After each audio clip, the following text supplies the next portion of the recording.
Good afternoon. This week we were on chapter 8, talking about register disbursement frauds.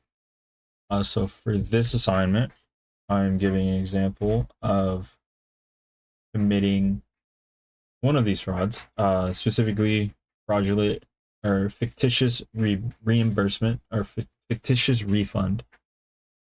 So starting with the normal sale, it would be like any normal sale. You sell, in this case, is for this example, I'm using a T-shirt, so you would receive with a cash transaction, more specifically. So you receive cash for the sale of the T-shirt, and then you would credit sales revenue as usual, and you would also account for cost of goods sold and the inventory leaving. What makes this a fictitious refund, however, is through the example of the return, or quote unquote return of it.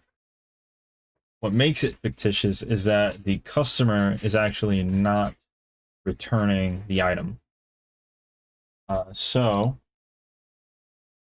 However, the system will not know that.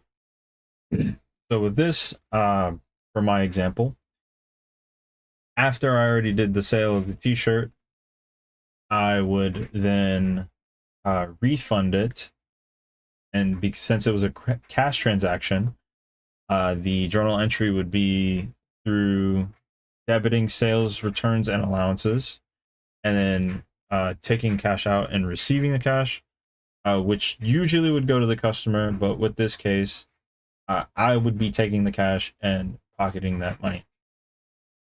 And as well for inventory, it would also just be reversed and show that it is on the books.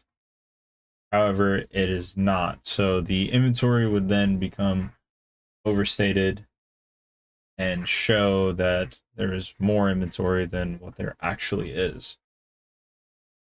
Ways that I would cover up my fraudulent activity would be, first, with my example of the sale being $14.95,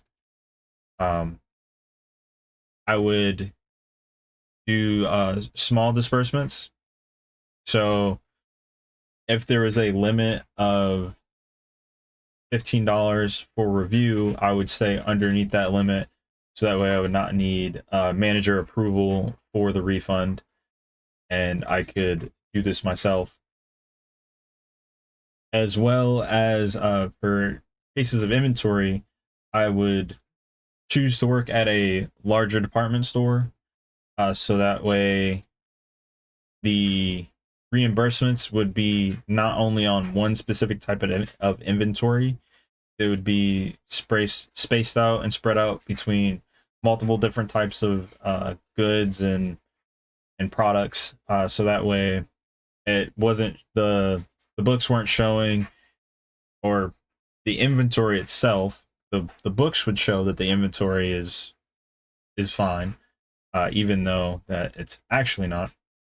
So the difference between the book inventory and actual on hand inventory would be a lot smaller, and not a huge difference on only one type of product.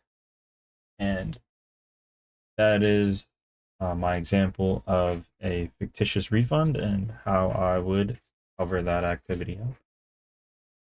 Thank you.